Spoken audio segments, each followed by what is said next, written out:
Good day. Welcome to Open Door Church. My name is Jason Clausen. I'm one of the pastors here at the Open Door. I'm happy you can be joining us as we are getting really close to Christmas. It's really close to the day we've set aside to particularly celebrate the birth of Jesus, who's really at the center of what we believe as Christians and who we are. And I was reminded as I was preparing for this time, this week, of a really interesting feature of the Gospels. And if you're not familiar, the Gospels are the four accounts in Matthew, Mark, Luke, and John of the life of Jesus. And all four of them take time. They're kind of four different people's ideas and inspirations of the life of Jesus. And all four of them tackle the birth of Christ. They all start roughly with the birth of Jesus. And of course, if you're going to tell the story, autobiography or biography of anybody, you got to start with their birth. But it's interesting, I don't know if you've noticed this, but all four of them don't actually start with Jesus born in the manger. They all start at least one step back with kind of what the point or what the purpose, or they ground the birth of Jesus into something bigger and deeper. And that's kind of what I want to talk about this morning. But I thought first, before I do that, I would just dive into the way all four of these Gospels start really quickly. So we look at Matthew 1, verses 1 to 3. This is Matthew's very first words as he's building up to the birth of Jesus. He says, "This is the historical record of Jesus Christ, the son of David, the son of Abraham. Abraham fathered Isaac, Isaac fathered Jacob, Jacob fathered Judah and his brothers, Judah fathered Perez and Zerah by Tamar and Perez," and it goes on and on and on. He's got a couple of verses of just the genealogy. So when Matthew says, I'm going to tell you the story of Jesus, but look, Jesus didn't just come out of nowhere. He is rooted as a man, based back into other men who based back before that were into other men. And so he's rooting Jesus to the Jewish people, to their Jewish lineage and history, and to their fathers. He's going back to the foundations, what it was built on. Now, Mark, who comes after Matthew in the Gospels, he does something a little different. In Mark 1, verses 1 to 2, Mark says, "This is the beginning of the gospel of Jesus Christ, the Son of God. As it is written in Isaiah the prophet, 'Look, I am sending my messenger ahead of you who will prepare your way.'" So he's talking about John the Baptist. So Mark says, before you understand Jesus, you've got to understand John the prophet. And who's John based on? Isaiah, the Old Testament prophet, talked about John. So Matthew is talking about the lineage, the birth and progression and genealogy of Jesus. And Mark comes along and talks about the prophetic descriptions of Jesus and that Isaiah spoke about Jesus. We can go to John, and if Matthew was about the human history of Jesus, and if Mark was about the prophetic history of Jesus, John goes way back to the beginning. John 1, verses 1 to 3, it says, "In the beginning was the Word, and the Word was with God, and the Word was God, and he was created with God in the beginning. All things were created through him, and apart from him, not one thing was created that has been created." So John goes right back and says, cosmically, God and Jesus were one in the Spirit, and Jesus was the Word that came forth from God, and boom. So John goes right back to the very roots. Luke, so that's Matthew, Mark, Luke, now we get to John. Or it's Matthew, Mark, John, now we get to Luke. Luke does things a little bit differently, and he actually explains the reason for this. Luke says in verses 1 to 4, it says, "Many have undertaken to compile a narrative about the events that have been fulfilled among us." Many people have tried. "Just as the original eyewitnesses and servants of the word handed them down to us. It also seemed good to me, since I have carefully investigated everything from the very first," right? He anchors us to the beginning, "to write to you in an orderly sequence, most honorable Theophilus, so that you may know the certainty of things about which have been instructed." So Luke directly says, our certainty of things now is based on the sequence of events back to the beginning. So I want to go to the beginning with you. Luke just spells it right out. Now, maybe that sounds a little bit airy-fairy for you, but the reality is everything we do, are, believe, say, has its roots on something else, which has its roots on something else, all the way back to the beginning. And we have to be careful as people, as men, as women, as believers, as churches, that we know what the foundation of what we believe is. I'm reminded of many years ago, I worked at a company. And we had a shop, and it had a garage door, one of those big overhead doors that was shot, or I can't remember what the problem was. And we hired a repair tech to come in and work on that garage door. We had a beautiful heated floor and we loved it, but if you open the door and it stays open, it gets cold in winter, and so we needed that garage door fixed. Well, the repair tech was an older gentleman, and he came and he found a ladder outside and he moved it in. It was winter and he set it up and he checked the ladder, made sure it was safe and secure and stable, and it was. And he scampered up the top about 16 feet to go work on the garage door. Well, what he hadn't noticed was that the feet of the ladder had ice and snow caked around it. The very ladder at the bottom, everything else was good, but the feet had ice and snow. And he had checked it and kicked on it, and it was stable. Well, he'd only been up there about a minute or two, and the floor heat came on. Now, if you're squeamish, you may wish to skip about 35 seconds forward. You see, what happened was this man didn't realize when the floor heat kicked on, the concrete warmed up, the ice on the feet of the ladder melted, and that ladder was leaning at an angle against the wall. When the ice melted, it was basically like his ladder was on ice skates. Now, I wasn't there, I didn't see it happen, but I was in the office, and I'm the one who called 911 when the bottom of the ladder kicked out, and he rolled that ladder down 16 feet onto his face. He was shockingly okay. He had to spend some time in the hospital. He was shockingly okay, but he just destroyed his nose. He broke his nose, smashed into the ground. He was very hurt. We called 911. It was a big to-do, all because his very well-built ladder. I still use that ladder. I have it in my yard right now. That ladder was perfectly fine, but the foundation of the ladder was untrustworthy, and it didn't matter what he built on top. It only mattered what the foundation and the root was on the bottom.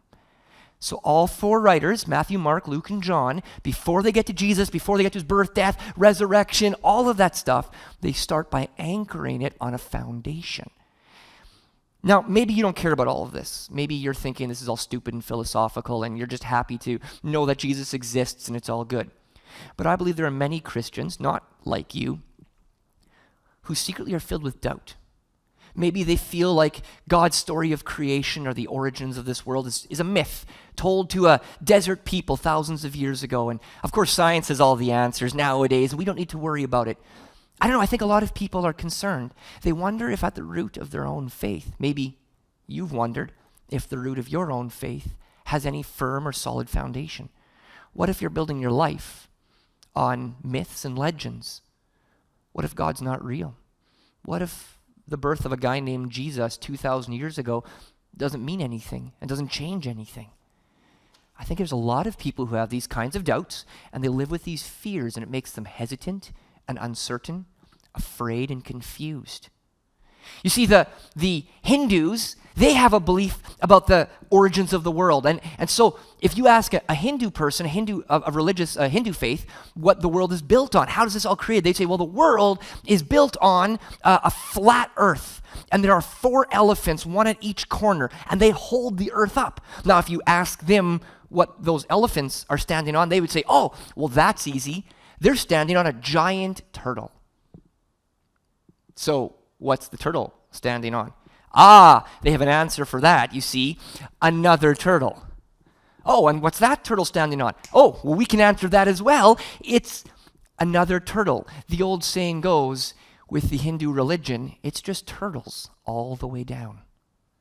There's nothing down there. There's no foundation. There's no root. There's stuff here, but we don't know how we got here. It's just turtles all the way down. This morning, this is going to be a little bit heady. And if you're not into the philosophy or the science of it all, maybe this isn't for you. But I want to address specifically those of you who are worried that Jesus Christ now this Christmas and your Christian faith is just turtles all the way down. You're on a ladder on ice skates and you're waiting for a crash. I don't believe that's true. But I want to take a look at it this morning. You see, science definitely says they have an answer. The Bible says, Genesis 1 verse 1, probably the most famous verse in the Bible, right? In the beginning, God. In the beginning, God was there, and God created the heavens and the earth. It's not just turtles all the way down. Right at the base is a foundation. Science has its own answer. You see, science claims you don't need God to get the universe.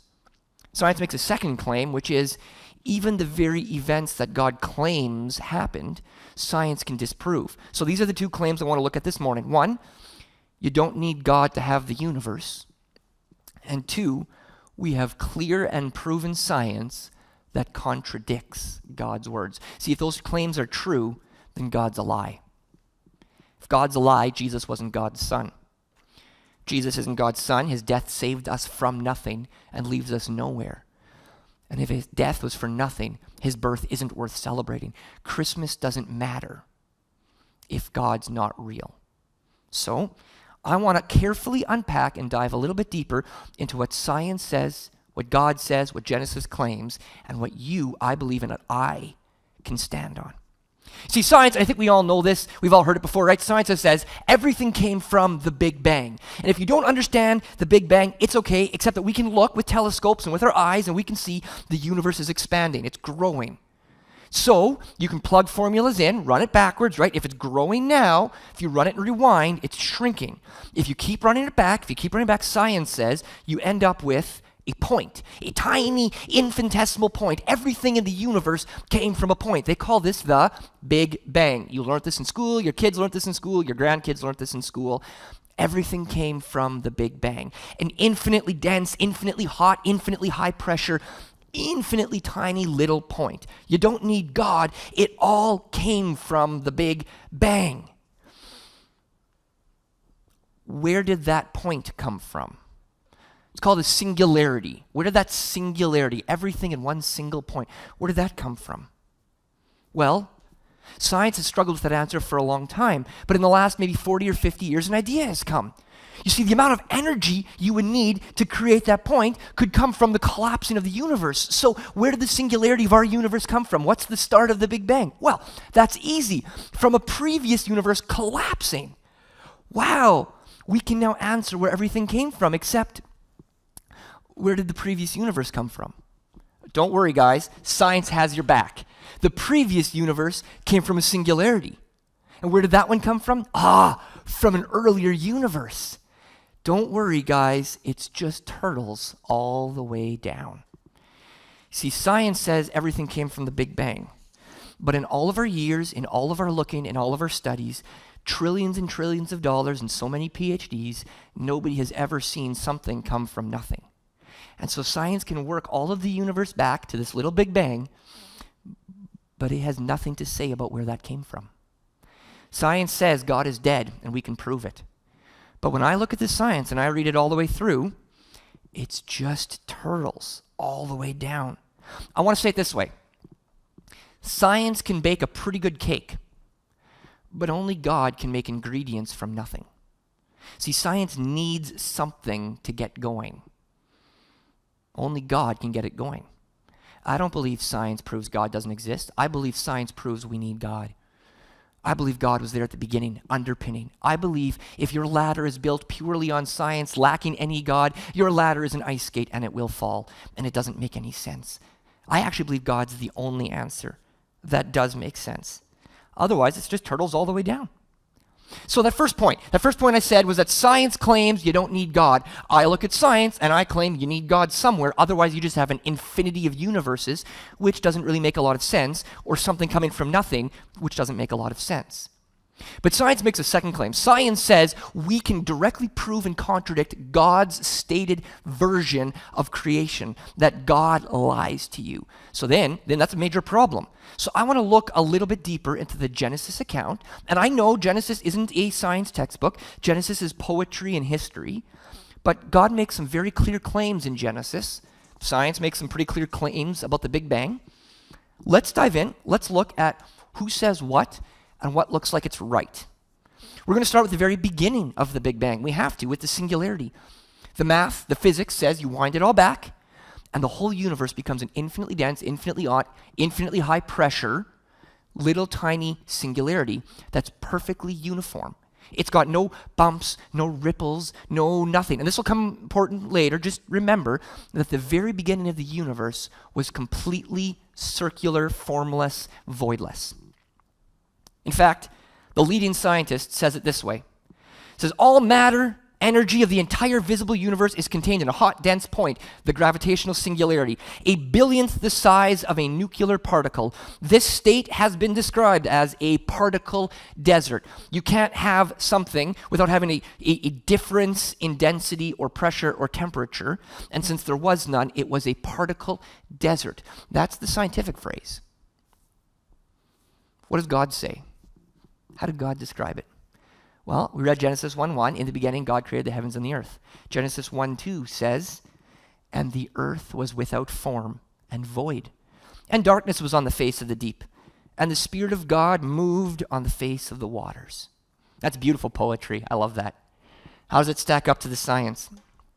Well, that word without form, the earth was without form and void. That's the Hebrew word tuhu. Now, tuhu, the literal translation is, you'll love this, a desolate desert, formless. You see, when science looks at the beginning, they see a formless void. Thousands of years before the first scientists did science, God spoke to the Israelites and he said, look, when I created the world, I created something and it was formless and void. Science and God perfectly agree. There's no battle, there's no war.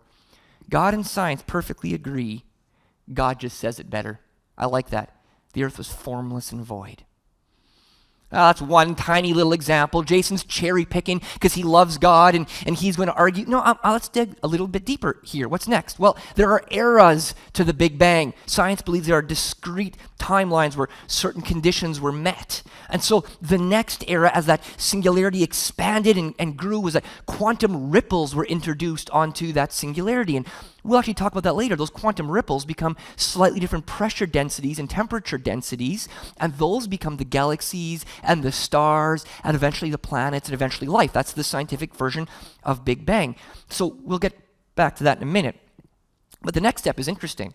You see, there's something weird in the Genesis account. When I was a kid, I remember reading it and I was trying to picture it. I tried to imagine. So I want you to imagine with me what this might look like. This is Genesis 1:3-5, the next verses.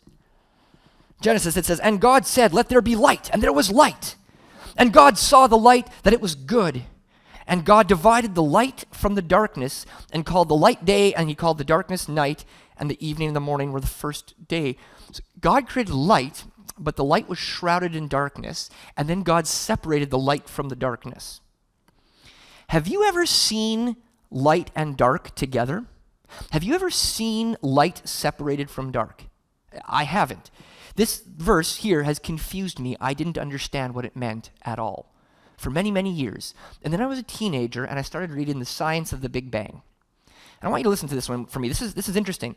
Science says that at the extreme point at the creation of the universe, when everything was hot and dense, it was so hot, the actual electrons were ripped from the atoms. It's called ionized or deionized state. And so that ionized state is where the atoms are floating and the electrons are ripped off of it by extreme heat. Now, for a long time, that's been the sole domain of suns to have that kind of heat. But actually, nowadays, we have something that can make that kind of heat. It's called a plasma cutter. You can buy one for your garage or shop. I've used them hundreds of hours. And it basically creates enough heat, it rips the electrons off of atoms and creates a plasma. You can cut steel. I've cut 2-inch steel with a plasma cutter. It's fiendishly bright. It's so bright you need special glasses or you'll actually blind yourself. You can burn your retinas because it's so bright. But because the atoms are ionized, and if you don't understand this, that's fine, just bear with me. Because the atoms are ionized, that light can't travel through the plasma. So the light is sort of trapped in the plasma as thermal radiation, but it can't shine away properly. So plasma is so hot it glows, but so dense and lacking electrons, it's opaque. You can't see through it. Light just bounces around and gets trapped. Now hear me out. Plasma grows brilliantly bright enough that it doesn't allow light to travel.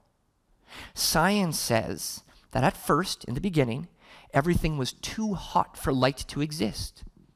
Then, after some time, photons of light started to shine, but everything's a plasma. So it glows, but the light doesn't travel through. So it's bright, but opaque. And then after more time, the light and the dark separated in a process called reionization. Genesis 1:3-5, and God said, let there be light, and there was light. And God saw the light that it was good, and God divided the light from the darkness. And God called the light day, and the darkness he called night, and the evening and the morning were the first day. Again, God and science perfectly agree. God just says it better. Let's go one deeper. You have to bear with me this morning. We're going to really tackle through some stuff. My science-minded friends love to argue that the Bible's chock full of contradictions. Creation story especially has a creation and then a recreation and then another version of creation, and they all contradict. Oh, my science friends love that. Let's dive deep into one of them. You see, in Genesis 1, 14 to 15, this is the third day, right? God creates light and dark on the first day. On the second day, we'll get to that in a minute. I said we'd come back to that. Then on the third day, God says this, and it says, "And God said, let there be light in the firmaments of the heavens, to divide the day from the night, and let them be for the signs and for seasons and for days and years. And let them be for lights in the firmament of the heavens, to give light on the earth." And it was so. So hold on. The first day, God creates light, and then on the third day, God creates light? What's he talking about? Doesn't really make sense, does it? It kind of maybe seems like there's a plot hole in creation. Well, science says in the beginning was a plasma, light and dark together, then the light and dark separated. And then science says in the intervening time, the universe kept expanding. There was no plasma, but things were too hot to clump together to form stars and planets and galaxies. But as the universe grew from this Big Bang, all of a sudden things cooled off enough that suddenly, at some point in time, stars began to form. And somewhere in there, the first star winked into existence. Again, let me retell science. There was light and there was dark together. Then the light was separated. Then it was mainly dark. Then sometime later, the stars were created and the moon occurred. What did God say? Light and dark were separated. Then some other work happened. Then he created the stars. Then he set the stars and the moon in their places the third day. Again, science and God, in the very account of Genesis, perfectly agree. God just says it better.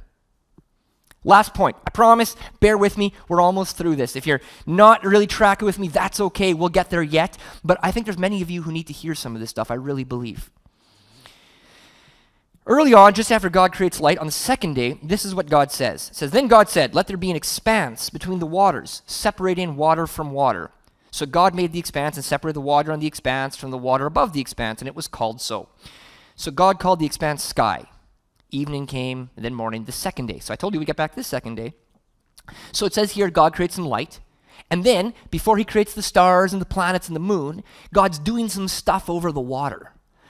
Well, this is one of those times where science really honestly disagrees with God, and there's a bit of a plot hole in the Bible because there was no water before there's planets, right? There's stars haven't been made, galaxies haven't happened, planets haven't happened, and God's talking about water.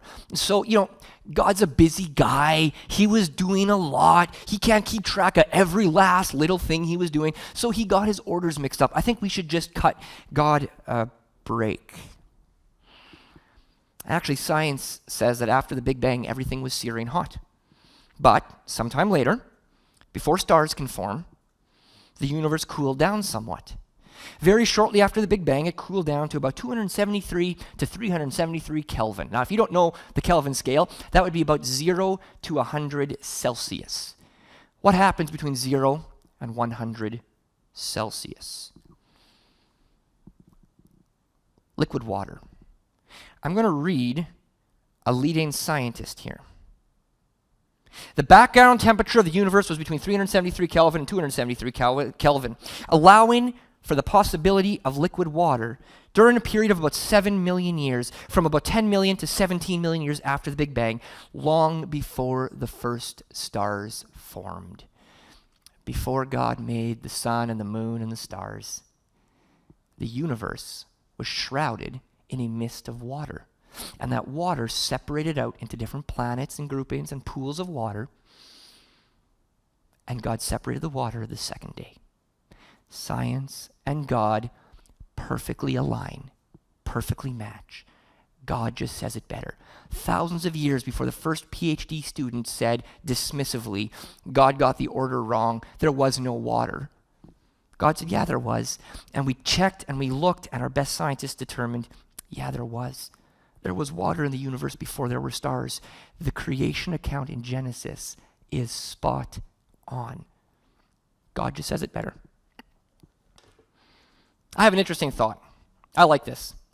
I mentioned that the Big Bang was formless and void in the beginning, and that scientists have introduced quantum ripples into that formless singularity, and that those differences in pressure, those ripples, eventually became the galaxies and the sun and the planets. And if you don't know how that forms or how that goes, that's fine. But basically, you need slight pressure differences in the initial Big Bang to get to the creation of stars and galaxies when you kind of wind the universe forward according to the Big Bang. Now, a scientist realized, a number of years ago, that if you have pressure differences, that's sound. That all sound is a pressure wave, right? The air is slightly more dense here, slightly less dense here, more dense, less dense, more dense, less dense. That's sound. It can travel through water, it can travel through earth, it can travel through the stuff of the universe, right? A sound wave is just a pressure difference. So this scientist named John C. Kramer decided perhaps there was a way to calculate what the noise would be at the beginning of the universe. What kind of ripples would it take? What size and volume and pressure of ripples would it take during the Big Bang to create the universe we see right now? In 2003, John G. Kramer decided to calculate what that pressure would be. He thought you might be able to hear the Big Bang and calculate that noise. Turns out there is. He used some clever formula, he worked backwards, and he was able to calculate and listen to the sounds of the Big Bang. Of course, the sound is spread out over thousands of years, and the universe is huge, so it isn't easy, but with time, he did it. Now, Dr. John Kramer looked for the noise at the start of creation, the first noise of the universe, and his assumption was that it would be deafeningly loud. It would be the loudest thing that had ever occurred, because it's the noise that created the very universe. And when he ran his formulas, he noticed something different. It wasn't the loudest thing ever. It was surprisingly quiet. It clocked in at about 85 decibels. That's loud, but not very loud. I'm talking at about 60 decibels right now. If you ever come to our church in a church service when we can meet again, we cap our volume for our worship of God, for my speaking. When I get excited, our volume caps at about 85 decibels. Sometimes a bit louder, but we try to keep it around 85 decibels. That's kind of about as loud as a human should be listening to things without losing hearing. The creation of the universe happened at 85 decibels. That's the volume of a commanding voice. It's not a shout. It's not a scream. It's not an explosion. It's the volume of a commanding voice. John Kramer, the scientist, measured creation, and he found the voice of God at the very beginning. Genesis 1:3. Then God said, "Let there be light." He didn't shout, scream, or throw a temper tantrum. He spoke in a commanding voice, and the universe listened. You might not have understood anything I just said, but I want you to hear from my heart, from my head, from my very being. You don't have to be afraid of science. Science perfectly agrees with God, and God just says it better. Science is stuck turtles all the way down, nothing built on anything. Your faith is built on something. You never have to doubt your God. You never have to feel inferior. You never have to back down against people who claim they can get rid of your God or your religion or your faith, because we stand on the firmest foundation there is. We stand on the only foundation. Our ladder is built on God himself, on his word. In the beginning, Jesus was with God and was his word. And at 85 decibels, he created everything. And then science can take over and explain how things work and move and do and be. But only God knows how things came to be in the first place. Jesus was born in that manger. He was born the Son of God, rooted in the prophecy of God, in the lineage of man, and in the power and authority of a universe-creating God. And if you hear nothing else from me this morning, I want you to hear this. The God who spoke the universe into existence loves you. He loves you so much. He sent his Son on this earth to live, to breathe, to share food with you, to die for you, to be born again so that you can be unified with that God. This Christmas, I want you to understand that Jesus is real. He really lived, he really died, he really rose again, and his life matters, and it matters because it's built on the firmest foundation, the foundation of the creation of the world, of a God who can make you, and he loves you, and he cares for you. Put your trust in him this Christmas. Know that he is God, and you are his creation, fearfully and wonderfully made. I want to thank you for joining us today, The Open Door. As I said before, my name is Jason Clausen. I look forward to unpacking some more things with you this Christmas season, and I just want to bless you as we go this morning. Amen.